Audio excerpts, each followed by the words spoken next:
The clock is ticking. The countdown continues, and spring training is almost here. The offseason is basically over. So let's start looking ahead to 2025. That's next on the DLLS Rangers podcast.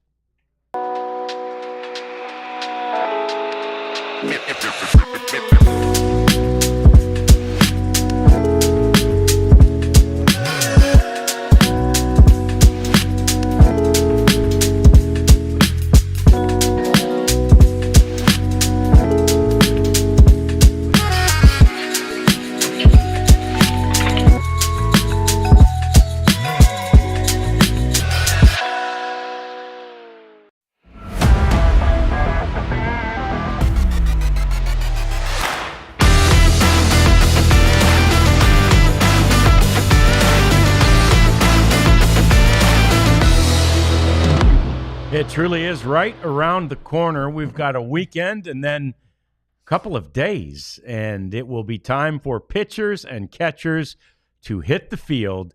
It's that great time of year when you hear those sounds of the ball hitting the glove and the bat hitting the ball. It's almost spring training as we welcome you into the DLLS Sports Studios. John Radigan, Jeff Wilson, Elijah the Prophet over there as we bring you this edition, the final one of the week of the DLLS Rangers podcast. And happy to be here. We love for you to be here and spend your lunch with us, chat along, and please like and subscribe to us too. Let's start, Prophet, with a video that should make everybody feel just awesome. This is Jacob Degrom throwing. Oh my gosh, he's back at his alma mater in Deland, Florida, which is Stetson University. The Hatters. The Hatters. And there he is. I mean, to see Jacob Degrom winding up and throwing the baseball, Jeff, is awesome. Yeah, and then cars just driving right by the outfield fence. Hey, who's that? Not even really sure who it is. Yeah, like, who's the dude in the tights over there? Yeah, it's only the best pitcher on the planet, basically. Yeah, I've said it multiple times. This is what I'm most excited about this upcoming Ranger season, and he's got to just get through spring training. Yeah, I know. They signed him in whatever it was, late in 22, and he shows up to camp in 23, and he said he'd felt something. First day of camp, he's supposed to throw, and he had felt something in his oblique, and so they shut him down for like a week, and it was a huge story, and all the Mets fans were laughing, and then he ended up posting and starting on opening day, and it only lasted 6 starts. So I want to get the full experience that the Mets fans saw. As far as him being healthy. And, I keep saying it. If he makes 25 starts, man, Rangers are in good shape. Excellent shape. He's hoping for 30.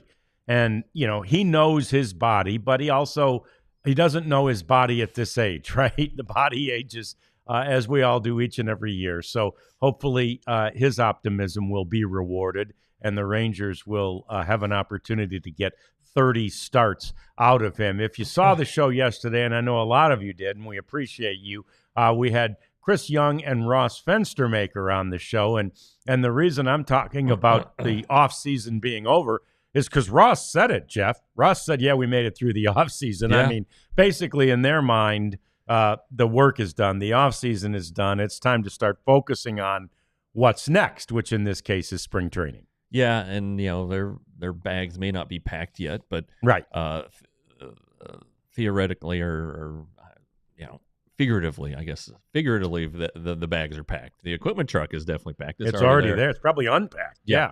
But there's still time to do stuff before the season starts, and we kind of talked about the relief situation and closer, and you never know what may come down the waiver wire. For instance, the Tigers DFA'd Mason Englert. Mason Englert was the Rangers' 4th round pick in 2018 from Forney, right down the road.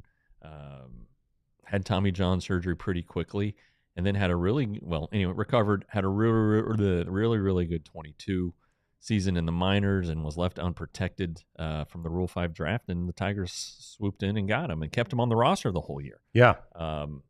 but now he's a casualty, I guess, with the Jack Flaherty signing. So if he clears waivers, hey, it's pretty easy to bring him to camp on a non-roster deal and say, Mason, welcome back. So it would be a good depth piece to have, a guy with major league experience, somebody who could pitch multiple innings, and then just a guy you could turn him to a starter again. Yeah, and he was basically in a long relief role in Detroit last year and pitched in about 31 games and didn't perform wonderfully well in that role, but the team wasn't great in the first half of the season last year. The Tigers weren't. That's one of the reasons they were sellers at the trade deadline. So, there's a lot to, when a long relief guy gets in there, often it's because the starter has spit the bit.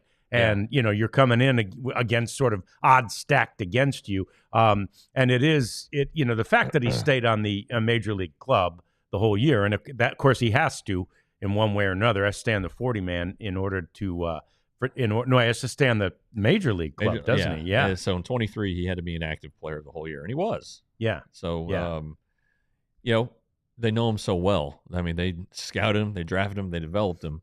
It just makes a lot of sense for the Rangers to bring him back if that opportunity presents itself. Yeah, and truly, we heard another thing we heard from CY specifically yesterday was just how bad he feels when one of their guys is, on the outs. And so, he was reluctant to call back, Festa, Yeah. Festa, and Festa's agent. And so, anyway, he probably felt bad that Mason was there's numbers for everything, right? He was left unprotected, off he goes. Well, now they do have a chance to bring him back. I imagine that's something that will be very interesting to CY and to Ross Fenstermaker and the baseball guys. Yeah, but to the point, there's still time to tinker. All the heavy lifting is done. I don't think they're in for Alex Bregman. Obviously that's not going to happen. And Pete Alonso signed. We'll get to that later. So really, the last of the big guys are some big name relievers. Andrew Heaney's still out there, which is interesting. There might be a couple starters that could entice the Rangers, especially if they feel like they're going to, if they hit a springtime injury, always possible. Or if they look at things, they're like, man, we're just short on innings. So I don't know, a lot of different ways this whole thing could go still as far as the opening day roster. But I think the guys you have in camp now, that's not going to change dramatically. Just maybe a few targeted depth things, and maybe a guy who could get you some big outs late in the game. Yeah, I saw chatter on Twitter after the interview yesterday with our guys, and there were a lot of people very appreciative of the fact that CY said specifically Rangers fans deserve a championship team, and they deserve that we do everything in our power to put a championship team on the field. I think it was in the context of asking him about, are there any financial hamstrings, right? And he's basically said no. I mean, our job is to do this, and that is put the best team on the field that gives our fans, a team that has the chance to win the thing. And so that's what they'll continue to do. Yeah, and there are a lot of ways to go about this thing, and there's 162 chances to make it, to win and get yourself in position. And as we've seen just the last 2 years, and you see it not just with the Rangers, but across baseball, these bullpens change a lot. And the last 2 years, the guy who started as the Rangers closer, Jose Leclerc, was not in that role a few weeks into the season. They act fast, and so you never know. You don't know who's going to be the closer on August 15th. August 1st, I don't know when the trade deadline is this year. I mean, it's, around the 31st. Right around the end. It's no longer cemented on the 31st anymore, which is kind of silly, I think. But so somewhere around there, the Rangers can go get him a closer, and heck, maybe Josh Sborz comes back and is unhittable. Right. And they feel good about things. So these things are going to evolve. You're going to see guys who have options. Mark Church, Cole Winn, going up and down throughout the year. you're going to see starting pitchers who are working as relievers. It's just, as Chris Young said, get 27 outs. And when you're in the game, do your job and get your outs. However many it is you're asked to get, whether it's, the ninth inning or the second inning. And do it well, and good things will happen. So I think that's kind of, I'm sure they would love to have Kirby Yates back. I mean, I know they would. Yes, for sure. And David Robertson, they'd love that. But that's not the case right now. It's definitely not going to be the case with Yates. So go figure it out in spring training, and if changes need to be made, then make them. Yeah, absolutely. And great to see Dean back from Australia this morning and asking about that closer. Do we think Chris Martin will have the chance to close the games? Yes. I mean, I think that's the first choice right now. I think, game one of the season, if it's a 3-2 game in the ninth inning, Rangers with the lead, here comes Chris Martin, and he'll go forward in that role. If he starts that way on opening day, one blown save isn't going to matter, but he'll go in that role until they determine that, maybe he's not quite suited for that role at this stage or whatever. But I think that's where they'll go first. Do you think one of the young guys, Garcia, seems like Garcia and Webb are the two that are talked about most as the other options to be closers coming out of camp? Yeah. When we asked Bruce Bochy at the Fan Fest, and he said, we're doing, he said the first thing is you go with experience. So Chris Martin's the first guy up. Webb said he wants to do it. And, they talked about yesterday, Chris talked about Webb's ability to get out left-handed hitters. So that's an advantage to him, with that changeup that he has. Garcia just, does it a little bit differently, but he's a big dude. Armstrong has some experience. He has some great years with the Rays. So there are guys. It's just, can they really settle on somebody? Right. And be happy. And it'll take time to flesh itself out.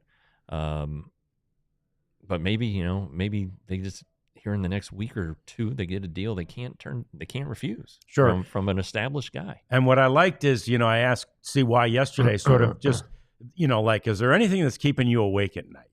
And there's not. Yeah. They feel good about where they are with every position right now. They don't know exactly who the closer will be, but they feel like they have the right people in place that one of them can assume those duties. And again, it's always a work in progress. So I think those are sort of the best options right now for that. Centerfield, it appears to us, and Jeff's, talked to a few people, it looks like the Rangers really do want to try and keep Wyatt Langford over in left field. Yes? Yeah. I think that they're very bullish on Wyatt Langford. I think that they think he's going to have a massive year. And just keeping him in left field, not letting him have to worry about, playing defense in a position that's not his primary position, even though he said he felt fine there. Keep him in left, let him worry only about hitting, and see what happens. But they think that he's going to be a really good player for them this year. Yeah, and so then it's between, basically, then it comes between Evan Carter and Leody Taveras in center field, and certainly we know this, Bruce Bochy and CY and probably everybody in that baseball office, root for Leody Taveras, right? Because they just love his upside. But Evan Carter also burst onto the scene. Look, they want one of them to figure out how to hit lefties, you know, whether it's Carter or Taveras. And the guy who does might well have an opportunity to play every day. Yeah, it could come down to that. I think, and you can give them time to feel it out in April and, spring training. Sure. They'll both face a ton of lefties, as Carter did last year, but he only has like one or two career hits against lefties, and now some of that is that he hasn't had the opportunity, but some of those at-bats haven't looked good at all. In Leody, it seems like it's been a much weaker swing from the right side. It seems like he'll make contact, but it's just not hard contact. So, but you don't know what these guys worked on in the offseason. I mean, it's hard to get a bunch of lefties in there thrown at you every day, but they can probably make the adjustments based on biomechanics and analytics that could help them when a lefty does get in there. But we'll see. But that's a huge storyline going into camp. No doubt about it. We'll keep a close eye on it all spring training long. We've got lots more coming up. We see lots more questions, so we'll get to more of those in the next segment. Also, we want to look back. It was a couple of days ago, but we didn't talk a lot about Elvis and when he met with the media via Zoom the other day. It wasn't a topic that came up yesterday with CY and Ross. So we'll talk about that and Adrian Beltre's statue as well next on the DLLS Rangers podcast. First, though, what is it, Oh, man, Jeff? I didn't even look. Oh, I know I'm going second. I'm Ice ready Shaker. for mine. Yeah. Ice Shaker. I love these new products that the Gronkowski brothers have invented and begun selling. They've sold over 1 million of them, and it's a great. You see it down there. That looks like it's plastic. It's not.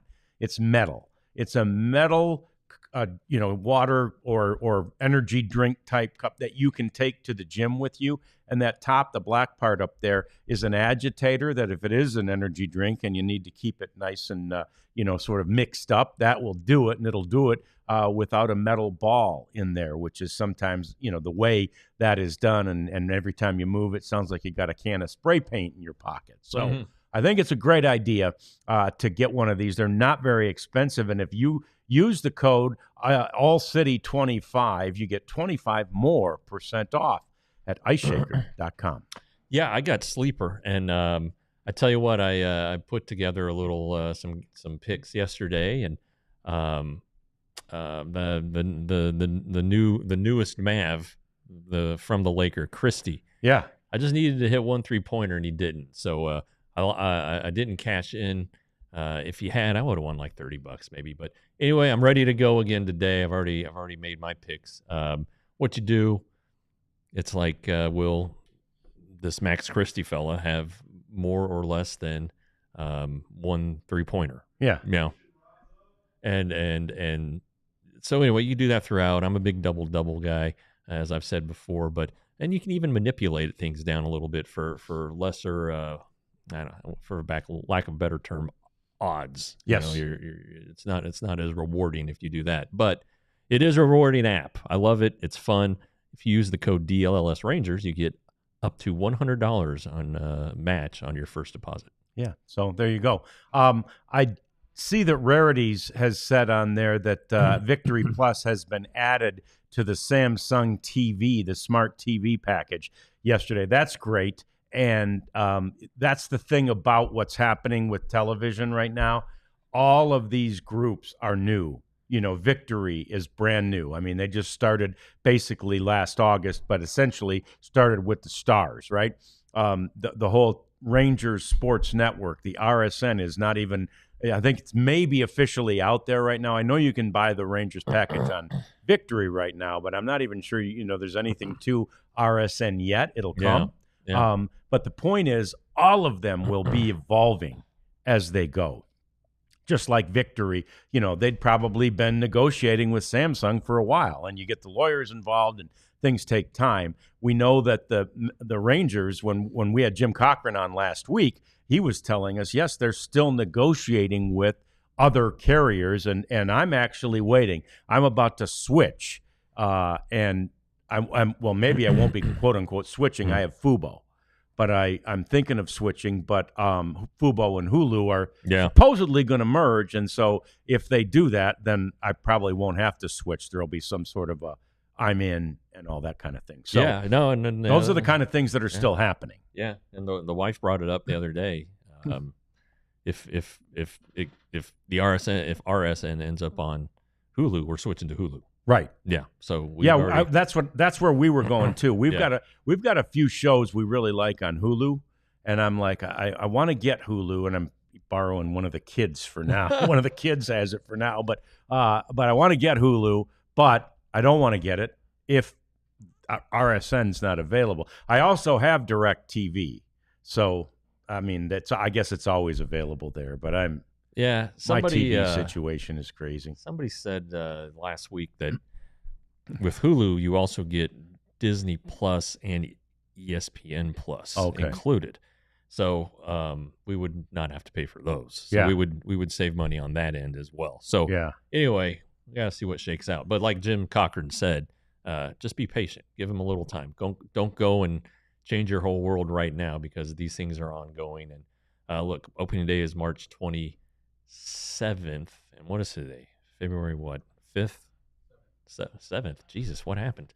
Yeah. Anyway, I don't know how many days that is. How about 21 plus 27? 48. You got 48 days to make up your minds here. Yeah. And wait for the Rangers to come up with something. Yeah, and there may well be, as we go, packages that are introduced, in various forms. So I'm sure there will be, in fact. So, and it's interesting, too, how with this new world, I was just reminded by Bobby Carella that the Mavericks TV thing is on a month-to-month type of thing, and thousands of people have stopped their subscription to Mavs TV. So the point there is you've always had the option of not buying tickets if you're unhappy with what a team has done, right? But now there's another option. You can speak to the team about your dissatisfaction through the TV thing. So that's interesting. And again, let's say that not Victory Plus, it's $100 for the season. So, even if even if the Rangers traded Seager and Degrom at the deadline, which they wouldn't, but even if they did, and you were so unhappy, you wanted to cancel your Victory. Well, you can't. You've already paid your $100. But there may be options to do that with this new TV package. So it'll be interesting to see how all that works. It is, though, in the old days, whether the Mavs had traded Luka or not, Bally was just going to give them their money. And so there weren't going to be any immediate financial ramifications. Yeah. We were just talking with the Prophet. He's got to go to the game tomorrow, and I hope he's wearing armor, or riot something. gear. Yeah, riot gear. Because I'm a little bit concerned. I think fans need to. There's rarities. It was rarities that said he has Hulu with all that stuff I was talking about. Okay, good. Mavs fans, be smart tomorrow. All right, you can be pissed and all that, but don't affect the game. Don't affect what happens on the court, and B, don't hurt anybody sitting around you. And then don't boo Anthony Davis and the Max Christie. No, that's not their fault. They were involved in this trade. Go ahead and embrace them, make them feel at home. And then if you see Nico Harrison, which I would be shocked, let Nico have it. Yeah. But it's a nice area. It's a nice arena. Be smart. Go about your dissatisfaction as diplomatically and non-violently as possible. That's the main thing, non-violently. Prophet, is Nico usually visible at a game? I mean, we know Cuban is. He is. Okay, so he usually sits in the stands. If I was him, again, this goes back to the Randy Galloway. I kind of learned this from him. If you're going to rip a guy on a team in the paper or on TV, you better show up the next day. The next day. Yep. Yes. And I learned that from Galloway, and I always have. And if I'm Nico, I'm sitting there, take your medicine. Yeah. Own it. Yep. Own it. So, but anyway, that's a different animal. That's a different answer. That's a different sport. Let's talk baseball. One other thing I saw on there, there's Bruce. Would it be beneficial to pair Rocker and Dunning in starts for 3 or 4 innings each? That's what we call sort of piggybacking. Yeah. Or the kind of in a way, it used to be an opener type thing. This wouldn't be a true opener, but yeah, I think that's definitely a possibility to minimize, especially in this case, Kumar Rocker's inning total. Yeah, asked Chris Young about that at FanFest as well, and he said it may work out that way. We're not orchestrating it. We aren't going into spring training thinking that we're going to have 2 set piggybackers. It makes a lot of sense though, and I'm guessing that if Kumar is in the opening day rotation, or when he is in the rotation, that he will be limited. I mean, there's just there's no ignoring his medical history the last few years, and his lack of work. That's another thing. It applies to Degrom to a degree. I think it probably applies to Tyler Mahle to a degree. And maybe even Cody Bradford to a degree. These are all guys that had injuries last year, didn't get to pitch as much as they would have liked, and maybe haven't pitched a ton of innings for a couple of years. So we'll see how that all shakes out. But that's definitely a possibility. I would say a strong possibility. Yeah, I would, and it's a brave new world in pitching now, right? When you see kind of like what the Tigers did in the postseason last year, and it worked against. But basically, the Tigers entered the postseason last year with one starter, Tarek Skubal. And again, a good one, but that was it. And every other day they went with what A.J. Hinch was calling chaos, and they just threw every pitcher that they had available, and it won them a series. They swept the Astros in that first round in Houston. And then, they challenged, let's say, the Guardians, but didn't win that series. But anyway, and then the Dodgers did similar type things all the way to the World Series championship. So it's things are different now. You don't necessarily have to have the old true starter who's going to go 6, 7, or ideally 8 innings. You can rework this thing, and especially when a quality start is what it is now. You don't need a guy to pitch 7 or 8 innings in order to feel like he did a really good job as a starter. Yeah, but those things caught up to the Tigers. It's not sustainable to do that. It's not. You need to have, okay, so guys can only be optioned 5 times now. That's the new rule. So if you were to do chaos and try like a 4-man rotation, let's say, and just figure it out the other 2 days, ain't going to work.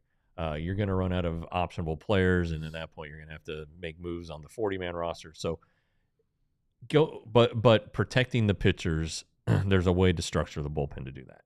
And Dane Dunning has options, and Cody Bradford has options, and obviously they don't deserve to go to the minor leagues.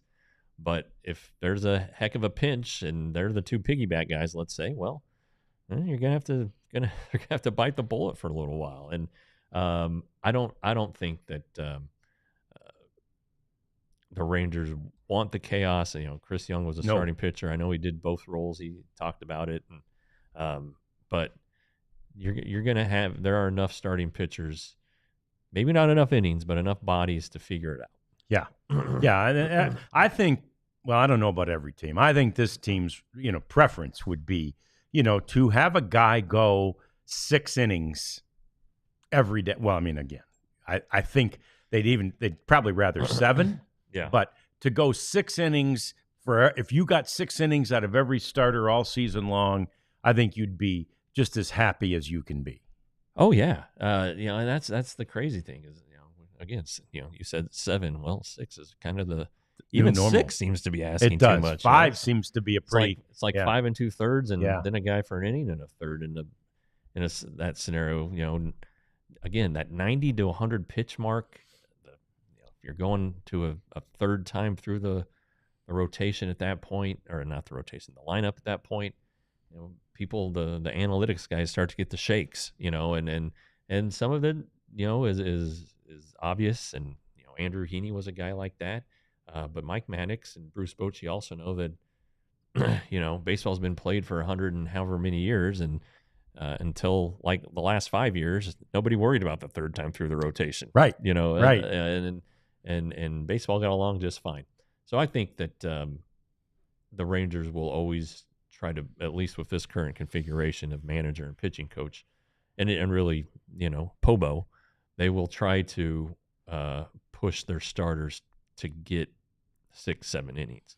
And if it doesn't work out, as will be the case, either by design or just a crummy start, they'll adjust. But yeah, you need to get innings out of your starters. Yep, no doubt about it. That's the bell. It's time for us to take a quick break. I see more questions. We'll get to those. Plus, is there a salary cap on the horizon in Major League Baseball? The owners, actually the commissioner, had some thoughts about that. We'll talk about it next on the DLLS Rangers podcast.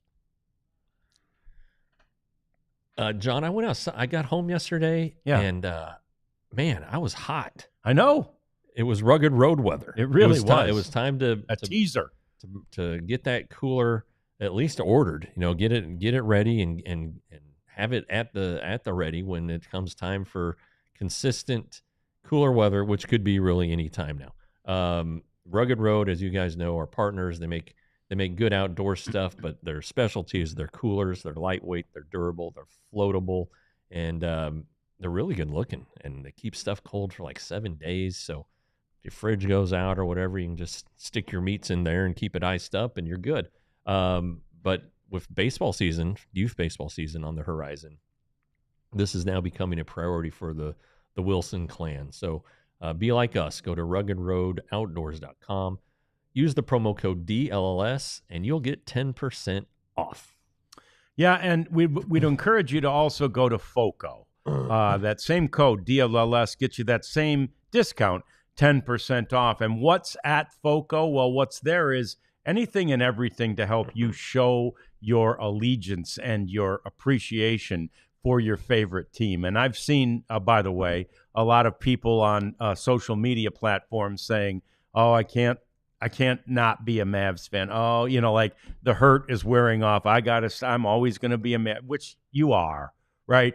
Disappointed as you are and angry as you are, even if you're super angry and you've burned this, you're going to come back to the Mavs despite what happened here. And so when you do, make sure you get your stuff from FOCO because it's great. It's, not super expensive. FOCO's got great deals on things. There are sales all the time. So we encourage you to go to FOCO.com, get your favorite team's gear, and get 10% off. FOCO.com. And by the way, and this isn't part of this ad read, but I told you yesterday that I was in the ad read that I had sent the form about Shady Rays and my repair or replacement or whatever. Well, I got here today and opened my computer. Well, I hadn't hit send. So I sent it this morning before the show, and I've already got there. Hi there. Thanks for reaching out. I apologize. So blah, blah, blah. All right. Shady Rays has already gotten back to me. Perfect. Yeah. So beautiful, beautiful thing. And I'll let you know. I'll keep informing you. But I think by that response, maybe an hour and a half later, I'm pleased about how this is probably going to go. Excellent. Yeah, I like it. I like it very much. Sborz return timeline, to answer Steve's question, we're thinking June. Yeah. And so I asked him at the Frisco caravan stop. So a couple weeks ago, what are you doing? He's like, nothing. I was like, when are you coming back? He's like, I don't know. I said, are you doing anything? And he goes, he was starting to throw weighted balls. So that the bigger weighted balls, not the weighted balls. So he's still a few months away, but June, July, right in that window, barring him not having any setbacks, of course. But he's going to be smart about this. He was on the injured list 4 times last year, and when he gets back, he wants to be right and not rushed, and make sure that everything's good. Yep. Natalie wonders about Jack Leiter. All indications. We asked Boach for sure and CY, both of them, about where Leiter would start the season. And CY said specifically, we intend him to help us at the major league level. I mean, that's the thought. That's the plan. Obviously, things can change in spring training, but that's their thinking headed toward spring training. Jeff. Well, yeah, he's a candidate then for the rotation, sure, but it sounds like more for that piggybacking role. And and again, if you can time it out and say, okay, you are Jacob Degrom's piggyback, then he can put in his mind, all right, I've got 5 days to get ready.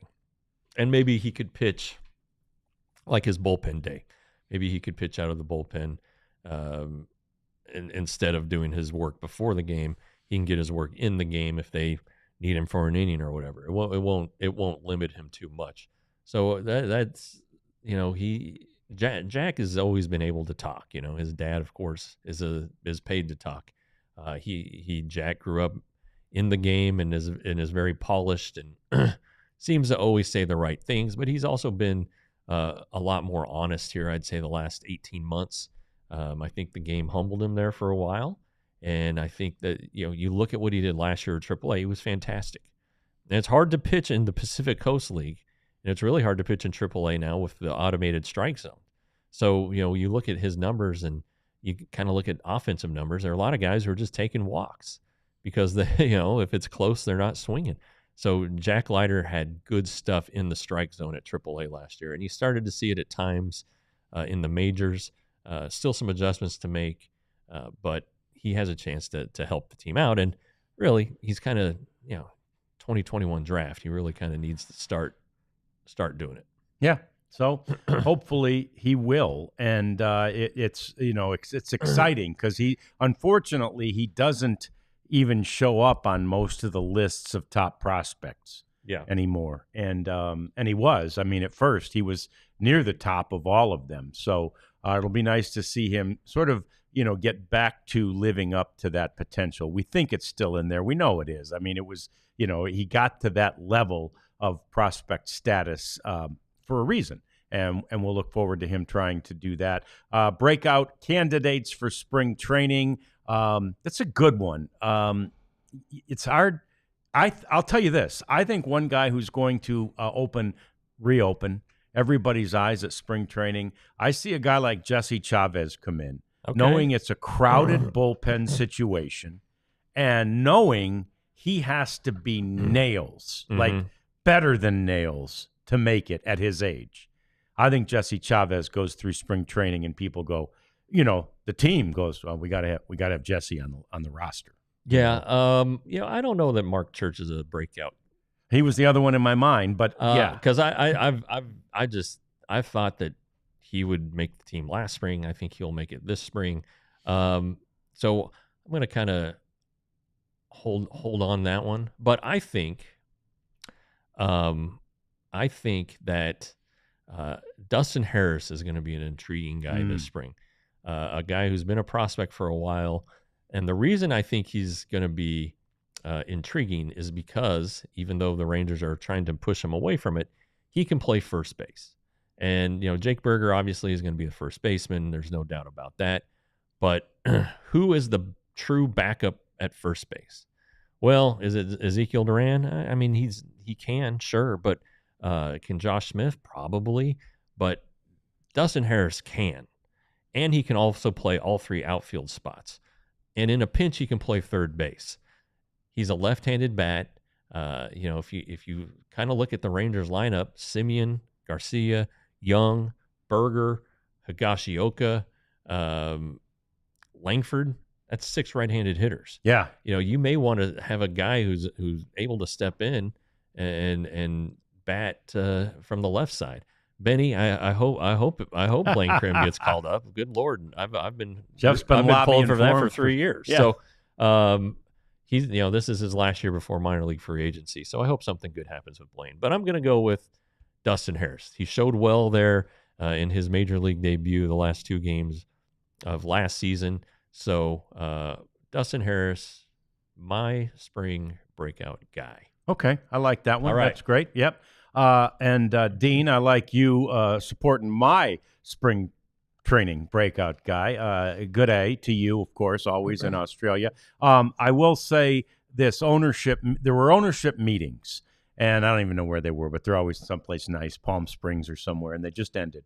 And on the last day of the owners' meetings, Rob Manfred discussed with the media his concerns. He says he's getting lots of emails from fans about a salary cap, and that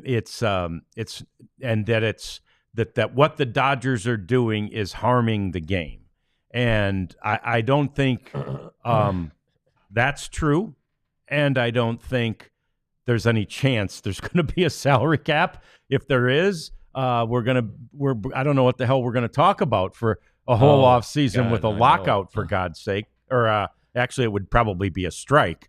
Well, it could go either way. Yeah, I guess it could. Yeah, I guess it could.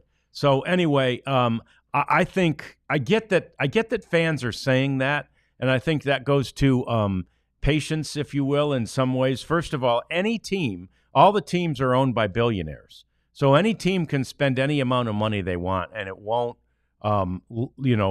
affect, at least not, huge effect on the net worth of that owner, right? Secondly, the thing is, you don't always win with spending the most money. And in fact, most often you don't, right? Yeah. The Dodgers, no matter what they've been spending, have won one that wasn't the 2020 season. And I get it, but there's an asterisk next to that one. So Sure. They've won one World Series. So I wouldn't worry about what they're doing and how they're spending everything and crippling every other team until we see them become somewhat dynastic, right? I mean, the Kansas City Chief type dynasty. Yeah. I don't think the Yankees used to do the same thing. They had a dynasty, but it was in the late 90s and early 2000, but it was based on homegrown players. It wasn't because they were buying all these free agents. Right. Yeah. They always had the ability to go get a guy. Yes. I think, Ken Rosenthal wrote about it for The Athletic, the idea of a salary cap. And he pointed out one thing that we've pointed out before. Rob Manfred works for the owners. Right. He is selected by the owners and works at their behest. And so he can come out and say, I think there are a lot of ways to get around a salary cap, and there probably are. But ultimately, if the 30 owners say, Rob, go out there and say, salary cap, tough shit, players, we're doing this, then there'd be some issues. I think as Rarities pointed out, and as we've said in the past, I think that the deferred money thing needs to be handled differently.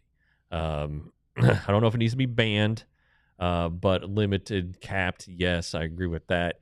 Well, okay, then what do you do about all the guys who are already have all this deferred money? How do you handle the Dodgers? Maybe you stagger it. I don't know. You grandfather it in. Well, if you grandfather it in, then that last CBA before it takes effect, teams are going to be signing guys to deferred money contracts like mad. So I don't know, but hopefully work is, baseball is not stopped. I mean, baseball just had a year in which it made more than $12 million, right? It really feels like, because of a Yankees-Dodgers World Series, that there are a lot of eyes on the game. There's star power with Ohtani and on one coast and Judge on the other, and now you saw this Juan Soto deal. Big money, yes, but there is attention on the game. Even if it's not good attention in some people's eyes with what the Dodgers are doing, there's still a lot of star power, a lot of people, and a lot of things to like about the game. The games are shorter. They're more watchable. There's no doubt about that. I just think that, these owners, even, they would be shooting themselves in the foot. Again, like you said, these guys aren't owning teams to make money. This isn't their... They don't live and die. Their bills are getting paid. In other words, they have plenty of personal wealth to fall back on. Yeah. They're going to still lay in a bed of cash when they go to sleep if there's a lockout or not. But to do that to the sport, ultimately it could I guess affect the value of their franchises, because that's where they make their money. They buy them cheap and sell them for more. And that's when the owners get rich, when they sell the club. So maybe that prospect scares some of them away. But look. I mean, you can look at Kansas City. Kansas City signed our guy Bobby Witt for a deal worth more than $200 million. The Rays, and obviously exploded in horrible fashion, they signed Wander Franco for more than $200 million. The Pirates have committed $250 million to their 3 top young players. So there is money in these small markets. Yes, they have to. It is harder. They have to develop more. They rely on player and drafting and player development and drafts and all of that. okay, it's a little trickier. But to say it can't be done, I mean, the Rangers and the Diamondbacks just played in the World Series, Right. and while DFW is a large market and Phoenix is a pretty big market, you just don't think of them as traditionally as wild spenders, you No. know. So, and the Diamondbacks' best players, or a few of them, were signed and developed by their organization. Yeah, and to the point that All About Sports Zone is making with regard to the Tampa and Cleveland bringing it up to the owners' meetings, and that doesn't surprise me. And I say to those owners, quit whining. Quit whining. Yeah. Spend your money. Yeah. You got plenty of money. And again, Tampa's in a unique and delicate situation because I'm not sure their deal for their new stadium in St. Pete has gone through yet. There have been some delays there. So anyway, it's interesting. I don't think there will be a salary cap. I sure hope not, just because to get to one would almost definitely involve a work stoppage, and nobody wants any part of that. So in the meantime, we've got more to clean up. We'll probably discuss a little bit more of that as we see your comments come through. And it's our cleanup segment coming next on the DLLS Rangers podcast. John, we each had the opportunity last night to go to the Mavs diehard event at Cosm. We were unable to make it, unfortunately, but it's a pretty cool deal that was for diehards. Yeah. I mean, anybody could come, Yeah. but diehards got the first crack at it. They got a 20% off opportunity for whatever the cost was to get their tickets to go out there to that really cool place and watch a Mavs game. It turned out to be a great Mavs game. Yeah, About the Mavs. A win over the reigning world champs. So pretty cool opportunity. So when you become a diehard, you don't just get to read all of our stories that are behind the paywall. You get to do things like that. Fan events. We're here we're here for the fans. We're here to make sports more enjoyable. And I think that in this last week, all of our shows have done that to a great extent. And right now, you can become a member for $48. So that's $4 a month if math serves me well here, and I think it does. And then you get, John, a free shirt. Yes, a free shirt. So $48, and you get a $34.99, $35 shirt. I mean, that's a pretty good deal. So, and you can choose from those shirts. You could choose from the one I have on. Jeff's wearing one of the ones that are on the screen, but there's all kinds of choices. There are more and more choices now at store.allcitynetwork.com. There will be more on the way. Jeff and I were saying yesterday, we really want to get to the polos, because for us right now in this world, when we have to dress up, it's polos, right? And so, I think they're coming, and I hope they are. And they don't need to necessarily have all kinds of logos, but just nice little DLLS polo, that is, would be really nice. So anyway, store.allcitynetwork.com. There's other stuff there besides shirts.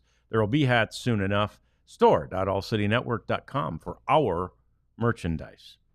All right, so let's get to the cleanup segment. And Pete Alonso, you mentioned him earlier, and we didn't. This news had broken before we hit the air yesterday, but we weren't going to talk to CY and Ross about this. But this actually kind of speaks to how the owners can work around a salary cap, if you will, right? Because what the Mets did was just, in this case, hold Scott Boris's feet to fire, and they really didn't hold his. Alonso wanted a contract so bad that while he wanted a 4 or 5 year deal, he's like, he didn't let it go quite as long as what the Boris 4 did last year, where it really hamstrung them. Yeah. He finally just said, Scott, take it.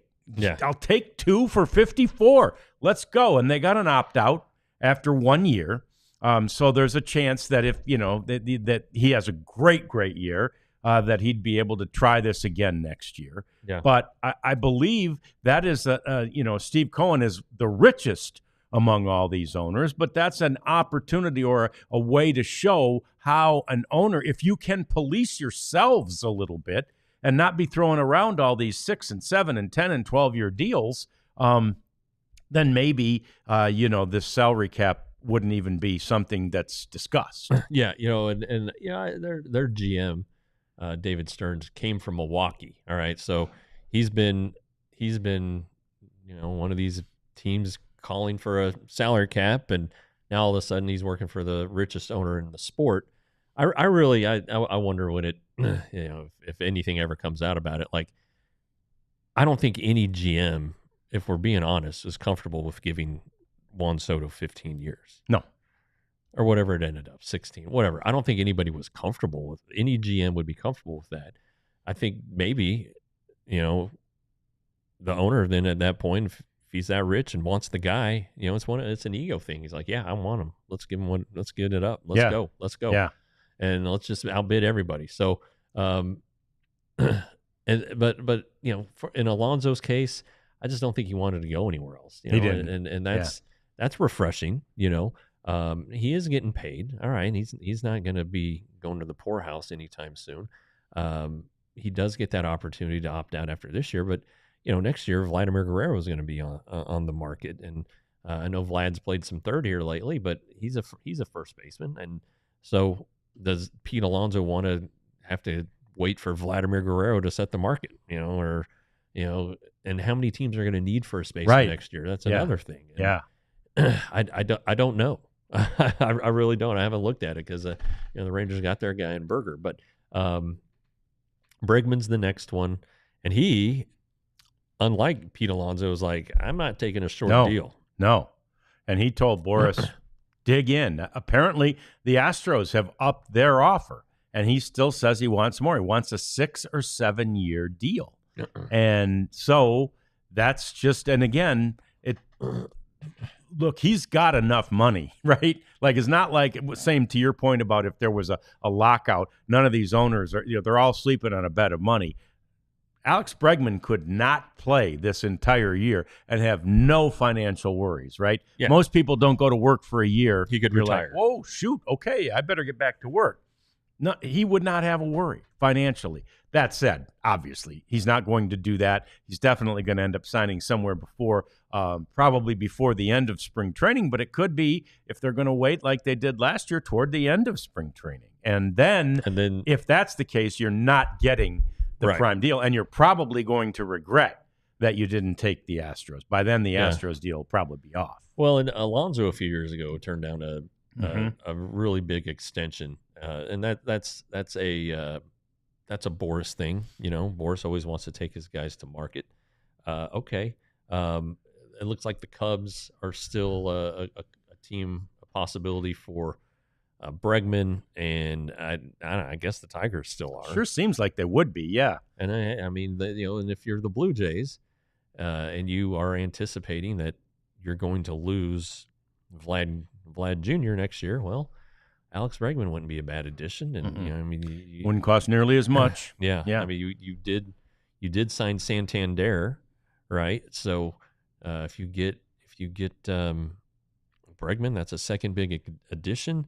It would help cushion the loss of Vlad next year, and the Blue Jays were in on reportedly Alonso. So I think they are looking down the road and understand that with free agency there are no givens. Yeah, and we know they were in big on Soto, and we know they were in big on Sasaki. I mean, and again, Ohtani too, and Ohtani too, and that's with Sasaki as big as you could be, but they were one of the final three. So anyway, maybe one of the final two if it was really narrowed down that way. But we're not sure about that. So, but yeah, that's the thing about Bregman. He's standing by his desire to have that longer term contract, and who knows, maybe those will become a thing of the past here eventually. If this Alonso deal is any indicator, they probably won't for that generational type talent, though, right? That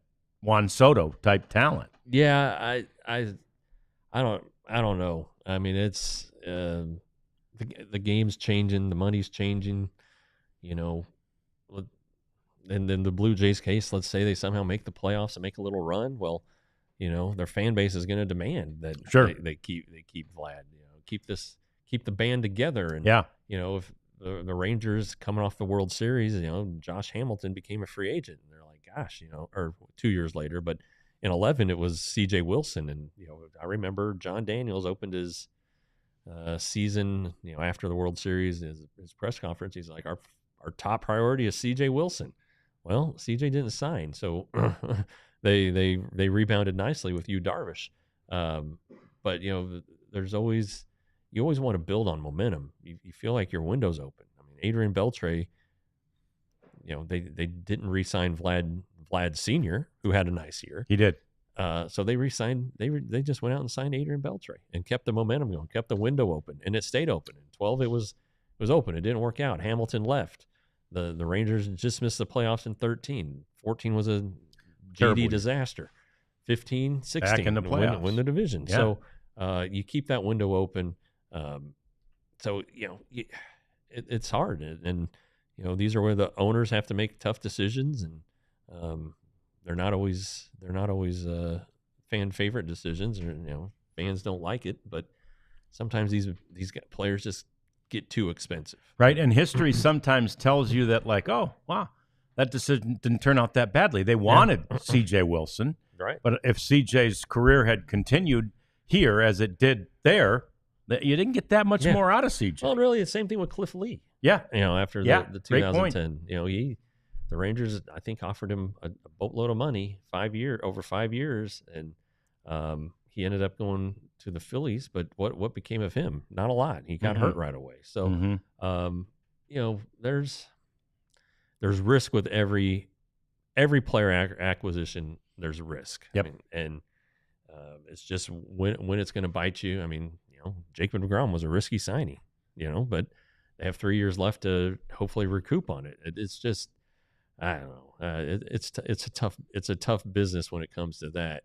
Fans expect everything to hit and work out, and when it doesn't, they're like, "Oh my God, and we wasted so much money on that." And I'm sure they feel that way too. But no doubt, I don't know. These executives get paid good money to do things like Chris Young and Ross Fenstermaker did this offseason. Reasonable expenditures.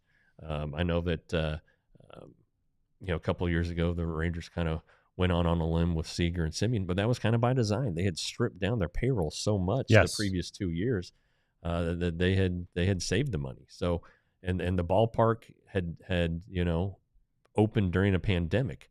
Well, they finally were able to open it and generate some revenue that way. So anyway, it's complicated. To Tyler's question here, with Gray and others, Malley coming off the books next year, what's the odds that the Rangers play at the top of the pitching, the starting pitching market? Well, what becomes a Leiter and Rocker? What kind of years do they have? Do you consider at that point you have 2 years left on Degrom and Eovaldi each? The payroll is not just a year-to-year thing. These guys are looking years down the road. And so what kind of money do they have committed down the road? Cease and Gallen would be good. The Rangers love Cease. They thought they had him last spring. Yeah. So I would hope so. I mean, you always want to have the best starting pitching. That's Bruce Bochy had it when he was with the Giants. Chris Young knows the value of it. So you would hope they would be. I don't think, to Tyler's second question, they would be on the closer market. I think they like the idea of Church, Hales, or maybe even Teodo becoming their closer. Okay. Yeah. So that's and that's basically closing from within, or in this case, developing your own closer, and there's some real merit to that as well because of the controllability you have over that potential closer for 6 years as at the start of their career. So anyway, lots to talk about. We appreciate all your questions, all your comments during the course of the program today, and we'll expect to see more of them on Monday. We're getting closer and closer to spring training. Tuesday, it looks like we'll probably have another guest in here, and we look forward to that. Yeah. So have a guest, and then I'll go to the airport. Yeah, so. And the schedule's a little different next week because of Jeff being in spring training. Yeah. So we're going to have the noon shows on Monday and Tuesday, and then Wednesday, Thursday, Friday next week we'll be on at 2 our time. Yeah, and then and that's 1 your time. Is that 1? That's 1 in Arizona. Yeah. So anyway, that's the story for next week. We appreciate you being here with us this week and always, and we'll see you next week for another good week of the DLLS Rangers podcast. all silly like the mayor.